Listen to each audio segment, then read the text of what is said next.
तो फिल्म की शुरुआत में हमें सैटन से मिलवाया जाता है। आज वो बहुत ज्यादा खुश थी क्योंकि उसके मॉम डैड उसे स्कूल से पिक करने आए थे और ये लोग आज का सारा टाइम एक साथ स्पेंड करने वाले थे। हाथ में आइसक्रीम लिए सैटन बहुत ही खुशी से कार की तरफ बढ़ रही थी। तभी साइड से आने वाला एक तेज रफ्तार ट्रक उसके मॉम और डैड की कार को हिट करके चला जाता है। उसकी सारी खुशियां उसकी आंखों के सामने एकदम से बिखर जाती है। अब अगला सीन हॉस्पिटल का दिखाया जाता है जहाँ सैटन की ग्रैंडमा आई है। इन्हें पता चला है कि सैटन के मॉम और डैड दोनों की ही डेथ हो चुकी है। इस दुख से सैटन को तो होश ही नहीं रहता। यहाँ के लीगल प्रोसीजर्स के लिए ग्रैंडमा अपनी दूसरी बेटी यानी सैटन की आंटी को बुलाती है, जिसके बाद उनका फ्यूनरल रखा जाता है। अब फ्यूनरल पर सबने सैटन के बारे में बात की, जो अभी टीनेजर थी और अपने मॉम और डैड के बगैर नहीं रह सकती थी। फैमिली में काफी सारे लोग होने के बावजूद भी कोई भी सैटन की जिम्मेदारी लेने को तैयार नहीं होता, यहाँ तक कि उसकी ग्रैंडमा भी नहीं। ये देखते हुए मटियो को बहुत बुरा लगता है। वो जिसे अपनी बहन से बिल्कुल प्यार नहीं था,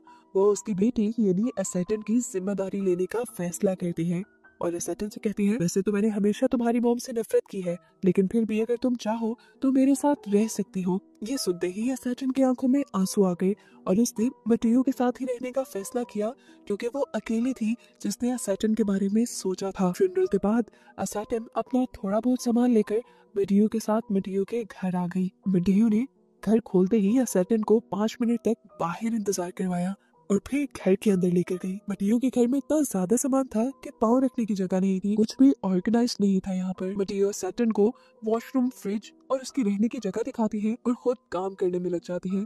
उसने अपने फ्रेंड को कॉल की थी जो दरअसल उसकी बॉस भी थी। उसने अपने फ्रेंड को बताया कि मैंने अपनी बहन की बेटी को अडॉप्ट कर लिया है। ये सुनकर वो भी बहुत ज्यादा शॉक हुई क्योंकि मटियो की ऐसी पर्सनालिटी नहीं थी कि वो कोई जिम्मेदारी ले। उसके फ्रेंड को तो याद पड़ता था कि जब 3 दिन के लिए उसने अपनी कैट उसके पास रखवाने को कहा था, तब भी मटियो ने मना कर दिया था। खैर अब पॉइंट ये था कि उसे सैटन को लीगली अडॉप्ट करना था। उसकी बॉस उसे मशवरा देती है कि तुम अपने पुराने फ्रेंड सिंगो से रब्ता करो, वो लॉयर है और उसे सारे प्रोसीजर का पता होगा। खैर अब अगला दिन हो जाता है और हम देखते हैं कि मटियो सुबह के वक्त सोती रह गई। सैटन को स्कूल जाना था, वो खुद उठकर तैयार हुई, उसने नाश्ता बनाया और फिर मटियो को बताकर वो स्कूल चली गई। स्कूल जाने पर उसे उसकी बेस्ट फ्रेंड मिली जो उसके पुराने घर के पास रहती थी। वो उससे उसके मॉम डैड के मरने पर अफसोस करती है, लेकिन सैटन को ये हमदर्दियां नहीं चाहिए थी। उसका ये रिएक्शन देखकर उसकी दोस्त डर गई और उसने बताया, आई एम सॉरी, लेकिन तुम काफी दिन से नहीं आ रही थी तो मुझे तुम्हारी मजबूरी टीचर को भी बतानी पड़ी। इतने में ही उनके पास टीचर भी आ गई। सैटन को देखकर वो भी उससे हमदर्दी करने लगी और उन्होंने बताया कि मैंने सब बच्चों को तुम्हारे बारे में बता दिया है कि तुम्हारे साथ बहुत बुरा हुआ है, इसीलिए कोई भी बच्चा तुम्हें तंग नहीं करेगा और पिछला सिलेबस कवर करने में तुम्हारी हेल्प भी करेगा। टीचर की ये बातें सुनकर सैटन और ज्यादा टूट गई। उसने टीचर से कहा, सिर्फ चंद महीने रह गए थे स्कूल के मेरे, मैं चाहती थी कि कम से कम मेरी स्कूल लाइफ नॉर्मल गुजरे और आपने वो भी सब खराब कर दिया।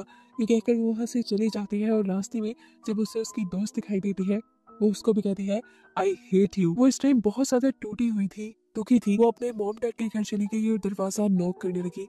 काफी देर तक जब किसी ने दरवाजा नहीं खोला तो पीछे से उसकी नेबर ने उसे देखकर बुलाया, सैटन को लगा जैसे उसकी मॉम है।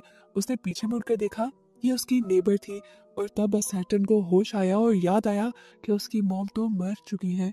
कौन ही ये अब दरवाजा खोलेगा। वो दुखी अब इधर उधर शहर में घूमने लगी, जबकि दूसरी तरफ हमें दिखाया गया कि मटियो सिंगो से मिल रही है सैटन को लीगली अडॉप्ट करने के लिए। सिंगो जो उसका बॉयफ्रेंड भी था, वो बहुत ज्यादा हैरान था मटियो की इस चेंज से। इन दोनों का ब्रेकअप भी इसीलिए हुआ था क्योंकि मटियो शादी और बच्चों की जिम्मेदारी नहीं लेना चाहती थी। वो उससे पूछता है, तुम में इतना बड़ा चेंज कैसे? मटियो बस इतना ही कह पाती है कि सैटन को देखकर मेरा दिल पिघल गया।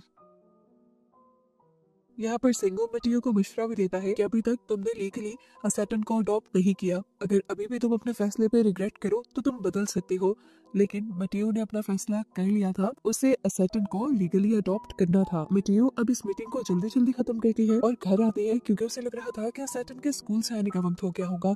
लेकिन काफी देर अपने घर के बाहर वेट करने के बाद भी सैटन जब स्कूल से नहीं आई तो उसका दिल घबराने लगा था। अभी इससे पहले कि वो उसे ढूंढने निकल जाती, सैटन भी शाम के वक्त घर वापस आ जाती है। मटियो ने बहुत प्यार से उससे पूछा, तुम इतनी लेट कैसे हो गई?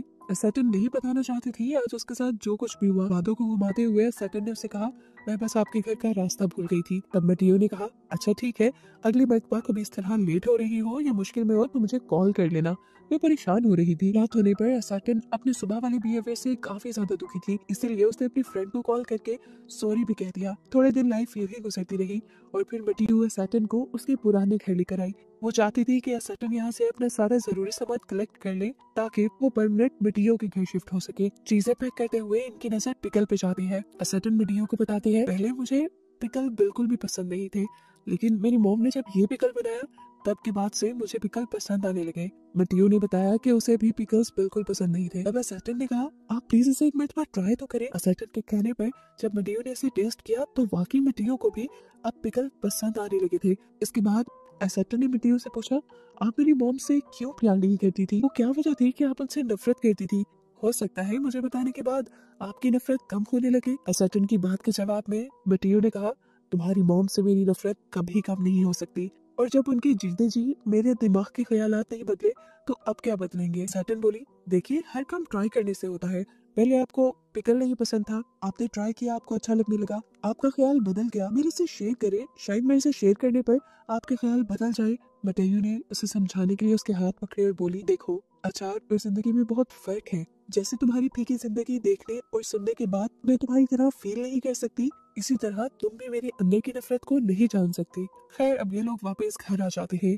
अगली सुबह सैटर्न की छुट्टी थी। छुट्टी के दिन सैटर्न ने घर की साफ सफाई करना शुरू कर दी और जब मटियो जागी तो ये देखकर हैरान थी कि अब उसके घर में बहुत सारी स्पेस थी चलने फिरने के लिए और चीजें काफी ऑर्गेनाइज थी। सैटर्न ने उससे कहा, आप टेंशन न ले, ये सारा काम अब से मैं संभाल लिया करूंगी। लेकिन ये सुनकर मटियो को बुरा लगा कि वो अपनी जिम्मेदारियां सैटर्न पे डाल रही थी। सैटर्न ने तो पहले भी लॉन्ड्री करने की जिम्मेदारी ली हुई थी। तब सैटर्न ने मटियो से कहा, आप टेंशन न ले, ये तो मैं अपनी खुशी के लिए कर रही हूँ। आज का काम मटियो को बहुत पसंद आया था, इसलिए गिफ्ट के तौर पर मटियो ने सैटर्न को एक डायरी दी जिसमें वो अपनी फीलिंग्स लिख सकती थी। रात में मटियो अपनी बॉस को घर पे इनवाइट कर लेती है, जहाँ पहली मर्तबा वो और सैटर्न एक दूसरे से मिल रहे थे और दोनों को ही एक दूसरे की कंपनी काफी अच्छी लगी थी। लाइफ नॉर्मल चलती रहती है।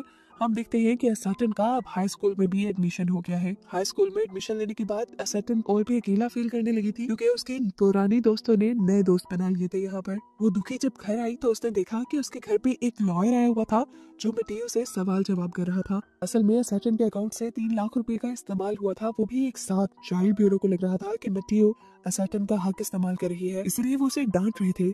लेकिन मटियो ने यकीन दिलाने की कोशिश करती है कि इतनी बड़ी अमाउंट उसने नहीं इस्तेमाल की। शुक्र है सही वक्त पर सैटर्न आ गई और उसने चाइल्ड ब्यूरो को बताया कि असल में वो 3 लाख रुपए मैंने ही इस्तेमाल किए थे।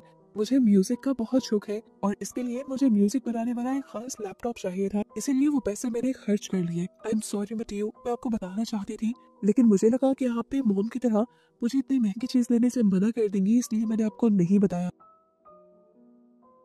उसकी बात सुनकर चाइल्ड ब्यूरो भी शर्मिंदा हो जाता है और मटियो से माफी मांगता है। लॉयर के निकलते ही यहाँ पर सैटर्न की ग्रैंड माँ आ जाती है जो दोनों को लंच के लिए बाहर ले गई। यहाँ पर उन्होंने उन दोनों से पूछा, क्या तुम दोनों की लाइफ ठीक चल रही है, कोई मसला तो नहीं हो रहा? दोनों उनको सेटिस्फाई नजर आई। तब ग्रैंड माँ भी रिलैक्स हो गई और जाने से पहले ग्रैंड माँ ने मटियो को एक एनवेलप दिया जो उन्हें सैटर्न के घर से मिला था। वो उसे कहती है कि जब तुम्हें ठीक लगे तो तुम यह सैटर्न को दे देना। घर आकर मटियो ने जब वो एनवेलप खोला तो उसमें एक डायरी थी उसकी मॉम की जिसमें उन्होंने बहुत कुछ लिखा हुआ था और ये डायरी वो सैटर्न को तब देना चाहती थी जब वो हाई स्कूल में चली जाए, लेकिन उससे पहले ही उनकी मौत हो गई। मटियो इस डायरी को पढ़कर थोड़ा सा इमोशनल हो गई थी। वो अभी इस डायरी को सैटर्न को नहीं देती क्योंकि उसे लग रहा था कि सैटर्न को ये डायरी कमजोर कर देगी। इतने टाइम बाद सैटर्न अब अपनी लाइफ में नॉर्मल होने लगी थी। उसने अपने स्कूल में एक म्यूजिक बैंड भी ज्वाइन कर लिया था और वो लोग काफी अच्छे गाने बनाते थे। एक दिन सैटर्न अपने नए गाने के लिए लिरिक्स बनाती है और आकर इसे मटियो को दिखाती है। उसने लिखा तो काफी अच्छा था, लेकिन कहीं ना कहीं बहुत सी गलतियां थी जिसे इम्प्रूव करने में मटियो ने उसकी हेल्प की। मटियो की हेल्प से वो लिरिक्स इतने अच्छे हो गए थे कि जब सैटर्न ने अपने दोस्तों के सामने वो गाए तो सबको बहुत पसंद आए। इससे सैटर्न बहुत ज्यादा खुश हो गई और अब सैटर्न ने मटियो की भी लाइफ नॉर्मल करने की ठान ली थी। वो बहुत ज्यादा फोर्स करके मटियो को एक लाइब्रेरी में लेकर जाती है जहाँ आज से काफी साल पुराना लिखा हुआ मटियो का नॉवल अभी भी बेस्ट सेलर था। मटियो को लाइब्रेरी में देखकर मटियो के फैंस उससे ऑटोग्राफ लेने लग जाते हैं। यहाँ पर मटियो का बॉयफ्रेंड सिंगू भी आया हुआ था, जो उससे ऑटोग्राफ लेने के साथ साथ उससे दोबारा मिलने की भी रिक्वेस्ट करता है और मटियो मान जाती है। मटियो को काफी सालों बाद लोगों से मिलकर काफी अच्छा लग रहा था और ये सब असैटन की वजह से हुआ था। शाम होते ही मटियो अपने फ्रेंड सिंगू के साथ चली गई, लेकिन यहाँ पर ये लोग अपनी लाइफ डिस्कस करते, उसके बजाय मटियो असैटन को ही डिस्कस करती रही, जिससे जाहिर हुआ कि उसने असैटन की जिम्मेदारी बहुत अच्छे से ली थी। उसने सिंगू से असैटन की मॉम की डायरी के बारे में भी डिस्कस किया, जिसे अभी तक उसने असैटन को नहीं दिया था। सिंगू ने उसे मशवरा दिया कि तुम उस डायरी को सही वक्त पर असैटन को दे दो। यहाँ अब सीन्स अगले दिन पर शिफ्ट होते हैं, जहाँ हम देखते हैं कि असैटन के स्कूल में असैटन के लिखे हुए लिरिक्स को सबने बहुत पसंद किया। यहाँ तक के नोटिस बोर्ड पर भी उसके लिरिक्स को लगा दिया गया। सबने वो पढ़ा और सब बहुत ज्यादा खुश हुए, लेकिन असैटन उस तरह ज्यादा खुश नहीं थी। वो कुछ बहुत अच्छा लिखना चाहती थी, जैसे मटियो ने वो नॉवल लिखा था। वो घर आई तो उसने देखा कि आज मटियो से मिलने के लिए सिंगू आया हुआ था। वो इन दोनों को देखकर बहुत खुश हुई और उसने दोनों के पास जाकर पूछा, क्या आप दोनों दोबारा एक साथ हो गए हैं? इस बात को टालने के लिए सिंगू उल्टा उसे ही सवाल करने लगा, क्या तुमने तुम्हारी मॉम की दी हुई डायरी पढ़ ली? और ये सुनकर असैटन हैरान हो जाती है। वो उससे पूछती है कौन सी डायरी, और यहाँ हमें पता चलता है कि मटियो ने अभी तक असैटन को वो डायरी नहीं दी थी। अब क्योंकि बात खुल ही चुकी थी तो मटियो ने असैटन को उसकी डायरी दे भी दी, जिसे लेकर वो बहुत ज्यादा इमोशनल हो गई। और इसी चीज को लेकर तो मटियो डर रही थी कि वो दोबारा इमोशनल ना हो जाए। इस टाइम पर असैटन ने मटियो से सवाल किया कि उस दिन आपने मुझे क्यों अपनाया था? तब मटियो बोली, मुझे नहीं पता, उस दिन तुम्हें कोई सामने से अपना नहीं रहा था तो मुझे लगा कि मुझे तुम्हें अपना लेना चाहिए। उसके इन अल्फाजों से असैटन और गुस्सा हो गई और उसने मटियो से कहा, यानी आपने मुझ पे तरस खाया था? आपके पास तो प्यार करने वाली अपनी मॉम और सिंगू भी है, लेकिन मेरे पास कोई नहीं। ये कहकर वो वहाँ से चली जाती है। अगली सुबह असैटन स्कूल भी नहीं गई, हालांकि सुबह उसका बोर्ड एग्जाम था। इतना इम्पोर्टेंट एग्जाम उसने मिस कर दिया था।